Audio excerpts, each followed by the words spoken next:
Nze bankyaawa. Mbu mu butuufu gw'oli eyo omulabireyo ku TV naye nze nzaamuliko wano.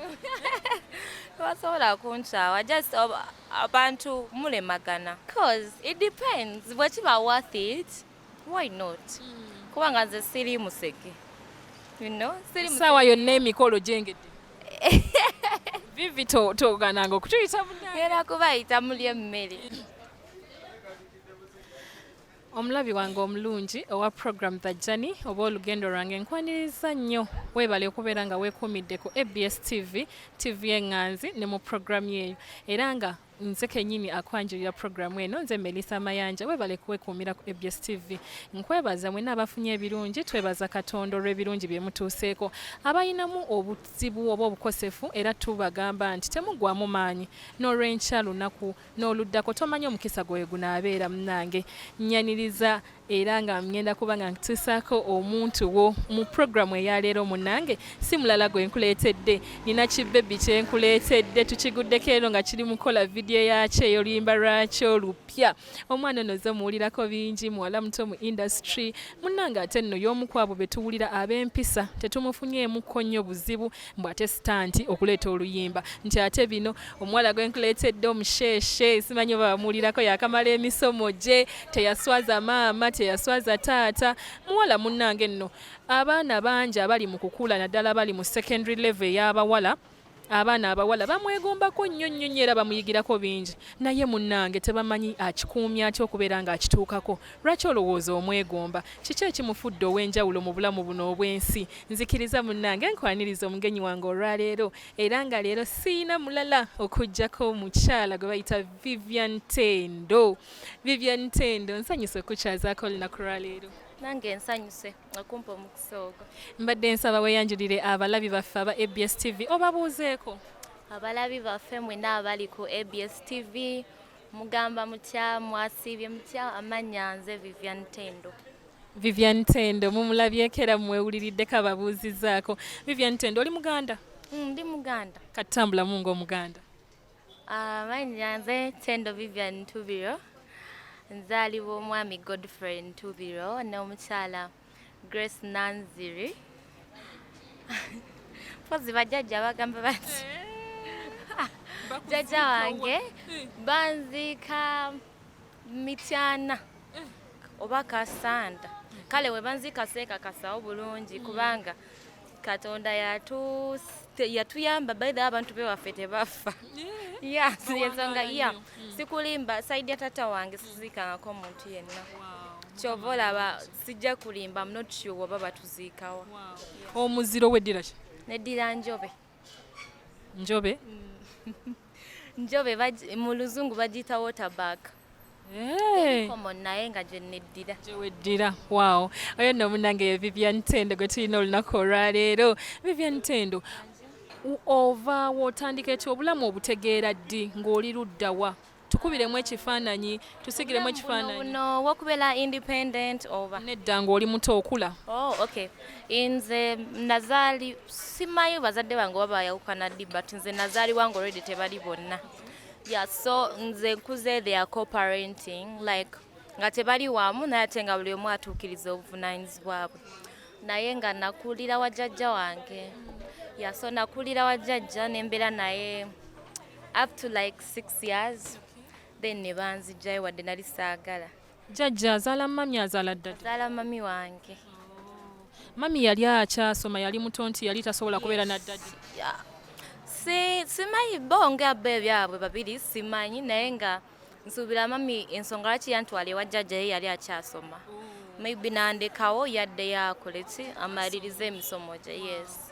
So mu kukula wano myaka 6 bakujja ewa jjajja ate nga gwe toyagala kuvaayo olagawa? Saagala naye banzijjayo because challenge gye like conflict yaliwo wakati w'abazadde bange nga buli omu ayagala mbeereyo gyali.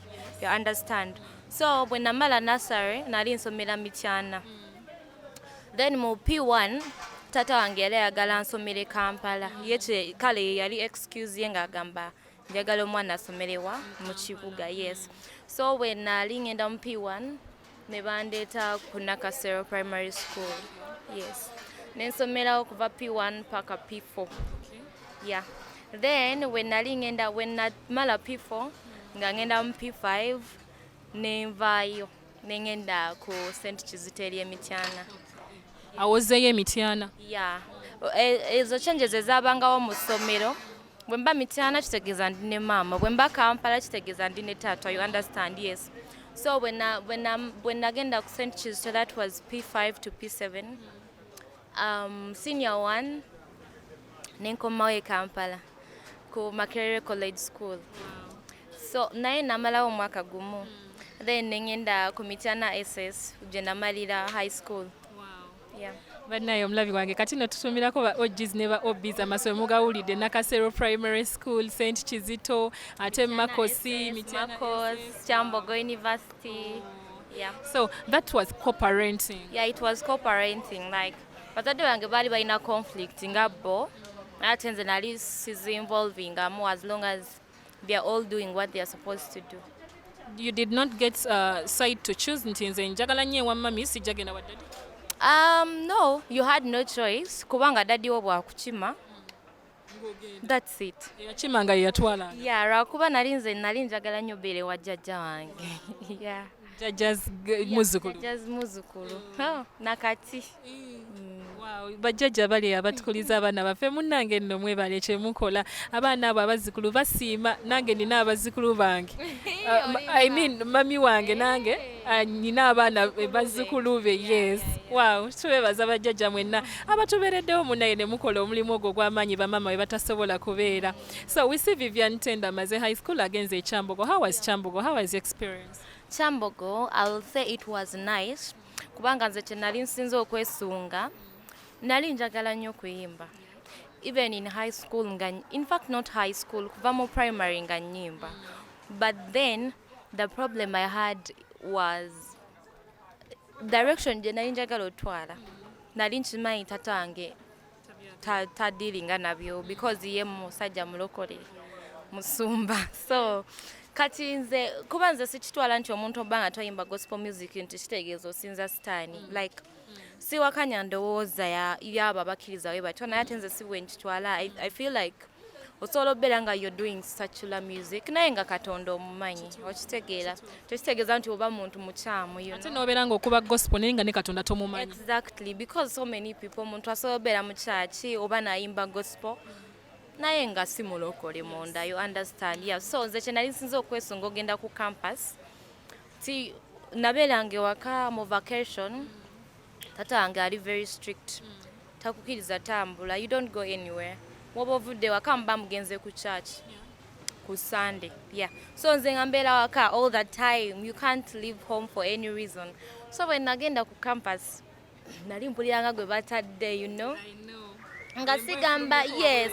Nga sigamba nti oba nina kye njagala okukola ekitambala. I just wanted to feel free. Eh?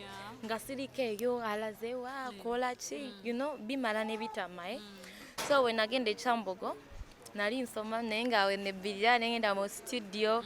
Lwakubeera nakyo tekyali kyangu kubanga bantwala ku university taata wange office ye eri Kyambogo. Yensonga lwaki yantwala Kyambogo. So timetable yo agirina mu office ye. Is a monitoring. Yes. N'oba tolina lecture. Amanya. Ogendera akubira oliwa. I know. Yeah, so I was excited ogenda ku campus. Era yanyumira honestly. Yeah. Yanyumira because after the first year neneta nga nkoye okumpisanga omwana omuto.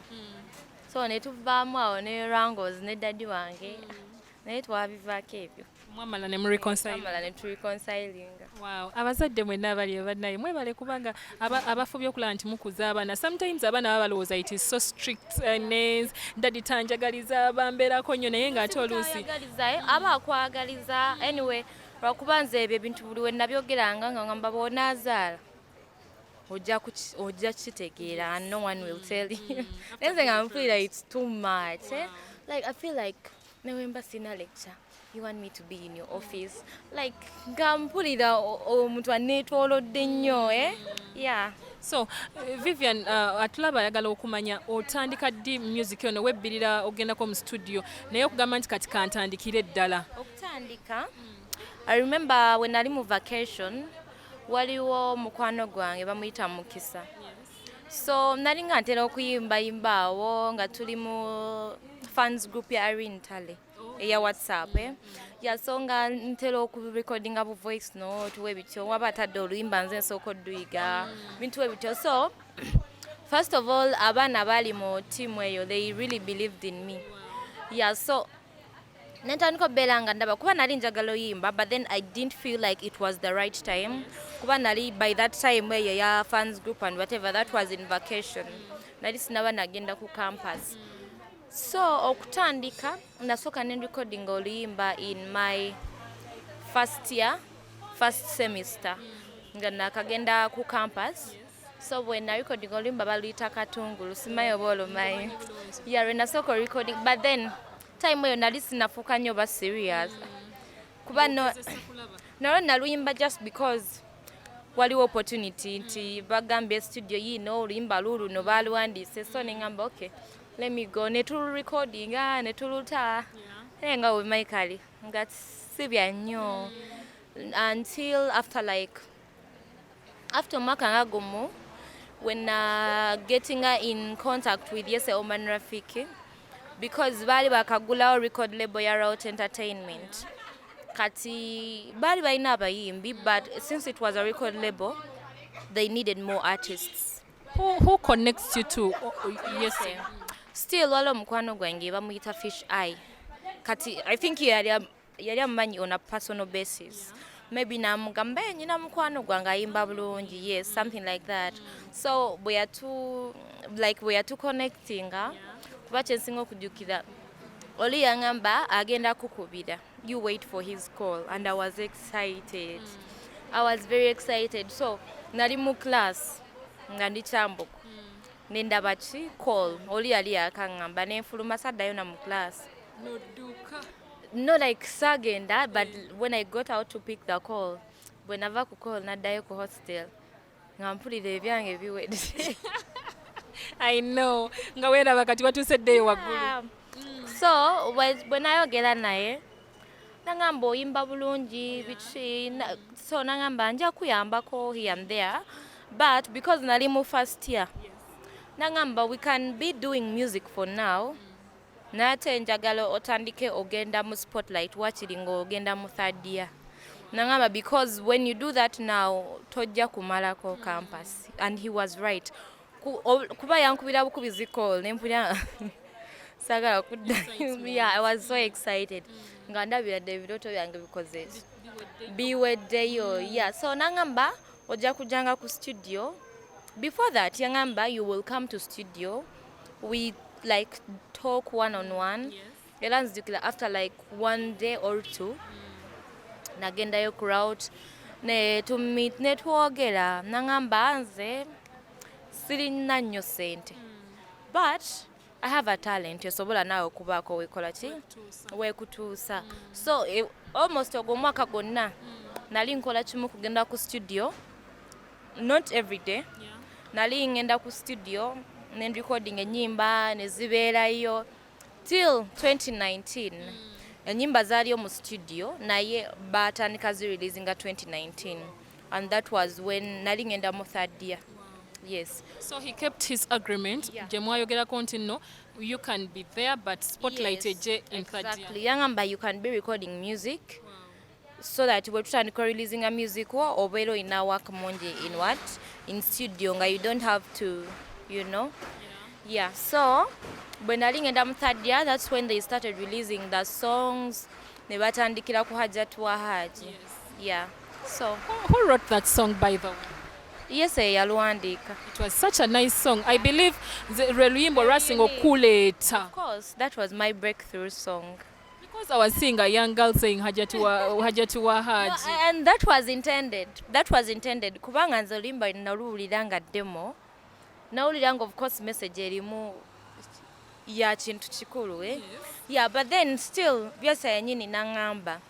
Luno oluyimba nange ndulabanga sirwa myaka jo, but then nangamba buli kimu owalina okirabiramu omukisa nti somehow somewhere ojja kuyimba oluyimba naye nga the message and the person back contradicting. That's also alarming okitegeera nti omuntu aba akyewunya bagamba hivi naye ono omwana lwaki yayimbye oluyimba bwe you understand and he was right kubanga oluyimba lwafuluma naye nga buli omu agamba lwaki nga bagamba lwaki oba oyimba you know but it was a blessing.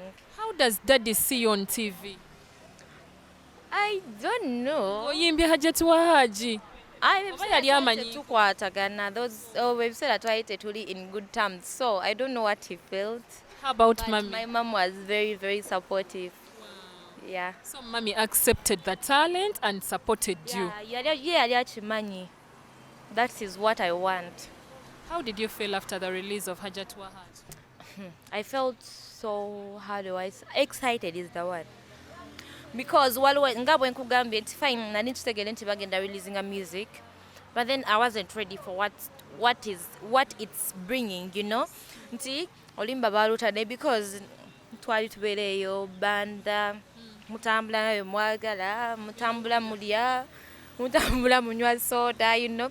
Kati twali tuli eyo bakireka endowooza olimba bali mu ddukuba so baali balutadde. Meanwhile kireka lwafuuka hit nga nange sinakitegeera nti oluyimba hit kuba natandika okuyitayo nga bagamba Hajati wa Haji wuuyo, you know. So it wasn't also easy okuki processing, you know. Yeah. Then what other songs followed? Nekuddako Ogwe Wange, Onyango, Mama, Mukati. Onyango oyo aliko question marks nyingi bituufu bye tuwulira. Onyango nze actually n'omuntu okumumanya namumanya after the song because nali still following a new sports nga sibimanyi nnyo kale but then era nali ku campus ne bangamba ku studio wano wali olimba n'olungi bwolwawo okujja ogenda sanga tulugabye, you know. Yeah. So nengenda ne recordinga. Meanwhile ne recording olimba nga simanyi n'Onyango gwe nyimbako yaani. Yeah. So after the song I'm like Onyango yaani.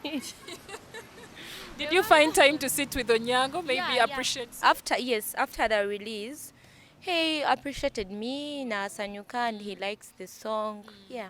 Do you still communicate? Yeah. Kubanga, I think, olumu kiba kirungi abantu ne tubasiima nga balamu okusinga obalinda nga bafudde ate ne tulyoka tubawaana.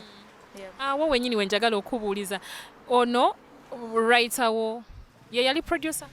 No, Elia Case was the producer. Okay, only writer. Was he the manager? Yes, he was the songwriter and the manager. Yali tuwulira nti yali nga managinga n'ebirala. Omulabi wange ali yayagala kumanya ddala wama ya managinga n'ebirala? No, I think abantu bakimanyira nti omuyimbi waba mukazi nga manager musajja baba balina enkolagana endala, but between us there was nothing like that. Relationship gye nalina ne Yese was too how do I say it? To like si muzadde wange, but then your relationship gye twalina to imagine someone agamba I don't want you to get to the spotlight wakiri nga tonamaliza second year, like omuntu nga ayagala kukozesa bukozesa tasobola kugamba kintu ekyo okitegeera. Yeah. How did you end up? Where is he now? I think he's somewhere resting. He's just resting. Yeah. Any communication with him between you? No, because he's not online, but I think he's fine. You think he's fine? Do you regret meeting him? I don't. I can't regret meeting him. Kubanga waliwo akatambi akatambula mukaawo ne biyitingana awo n'ataakaka sijja kuddamu bigambo Yese bye yayogera, but I am glad actually one of the reasons why I love you more is that you did not react to those audios that. No, I didn't, because nga bwe nkugambye tokunyiga kubaawo nate nze muntu if I respect someone ngezaako nnyo ekyo obutakijjaawo oba okitegeera nti ebyo byaliwo, but then of course with time njagala nnyo okwepositioninga mu ngatto z'omulala nti ne we naali badde nze if things went that way of course of getting furious, you know. Yayinza kubanga ye yasindika ebimuli. Waliwo video ya trending ennyo abantu baffe gye baalaba ne babireeta. Vivian n'agamba sijja kubikwatako ate sijja kusonyiwa forever and ever, nze siri Katonda sisonyiwa. Ebigambo nno ebyayogerwa naye twagala ogiclearing. What really happened? No, it wasn't from him. Ate ffe n'obba ne misunderstandings twali musobola obba nga mwabaddewo obujja obuntu butono nga bwepayiringa, so obusungu ne bukwata omulundi gumu n'okola ki noweekyanga. Yeah. Ewe ebimuli wagana omusonyiwa? bimuli naawe sente wezibaamu nzirya naye kale nsobola okusonyiwa like nti we can be in good terms naye tetusobola kusigaza relationship gye tuba tubadde. Mbu n'emmotoka eyo Mark X kigambibwa imbu era yava eyo ewa Mr. oba Mr. oyo oba omulala. No, that is totally wrong. Emmotoka yange teriko kikumi kya muntu yenna. Yeah, there is no one's coin. It is my car.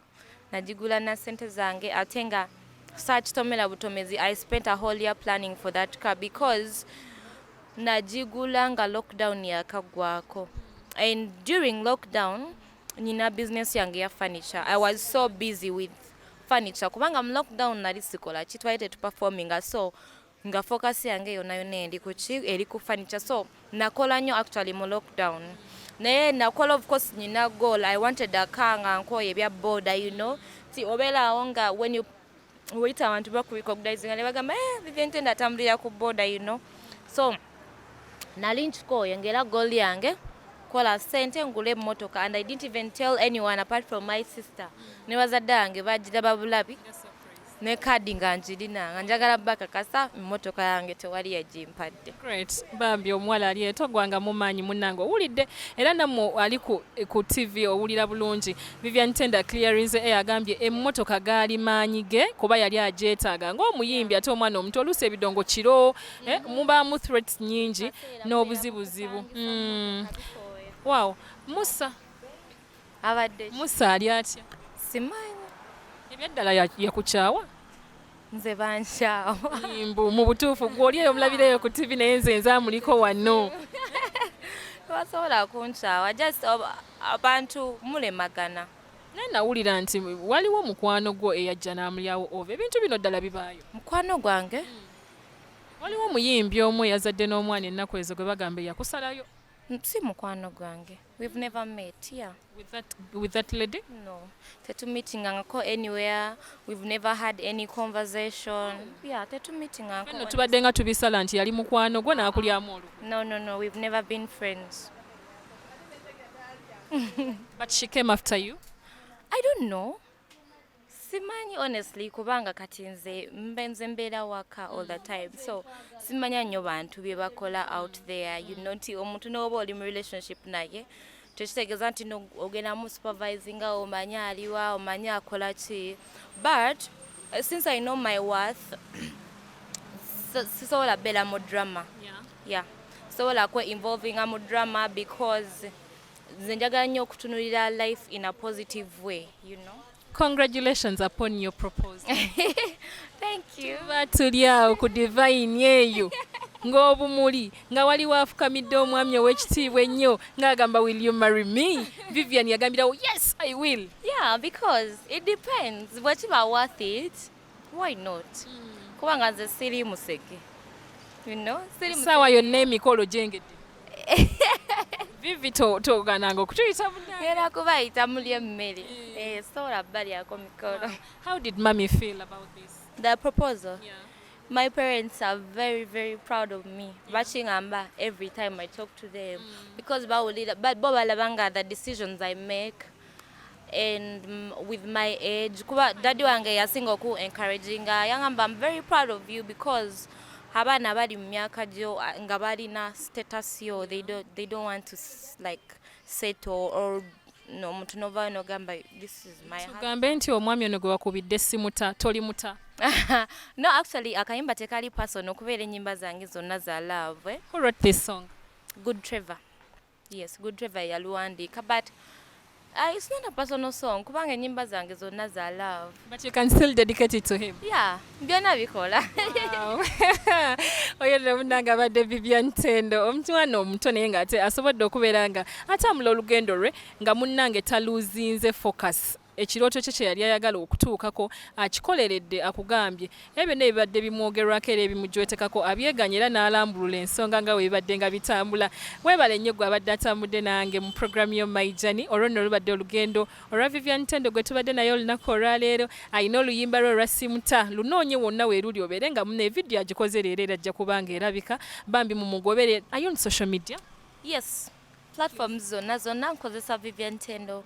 Facebook, Instagram, Twitter yonna. Wow. Vivian Tendo obeerako ekigambo ky'ogamba omwana omuwala ali mu myaka gyo ng'osiibula obeerako obubaka bw'oba ogamba y'omuwala oyo. Kyenyinza ogamba omuwala yenna ali eyo aneegomba. Nze kyemmanyi first of all weesige Katonda to begin with. N'ekirala wekkiririzeemu because bw'otekkiririzaamu n'abalala kiba kaluubiriza like g'oba weedawutinga omulala kijja naye mukaluubiriza okukkiririza muntu doubtinga, you know, yeah. So believe in yourself and trust God and don't give up. Wow. Siibula omulabi waffe tuve wano. Mwebale nnyo okutulaba mwenna ku ABS TV and thank you for having me on the show. Yeah, it's been a pleasure. Munnange nno bwetyo program yaffe wegenza olunaku olwaleero njagala nkubanga nkujjukiza buli Monday to Friday muno nno munembeera nkuleetera abantu ab'enjawulo abakikoze abamu ku abo mubeegomba ate mumala batusaba ne tubanoonya ffe twewaayo omulimu ogwo tukole tube nga tuba banoonyeza ate nga tuba batuusaako ebibuuzo byonna by'obadde oyagala okumanya ku Vivian Tendo nsuubira byonna obiwulidde era obitegedde. Munnange nno tuweerabira okubanga onoonya oluyimba lw'olupya olwa Simuta kubanga olwaleero tumusanze akola vidiyo ebadde ennungi etunyumidde kyemanyi nawe ejja kubanga ekunyumira. Webale kubanga weekumidde ku ABS TV era nkomye wano olunaku olwaleero mubeere bulungi mweraba.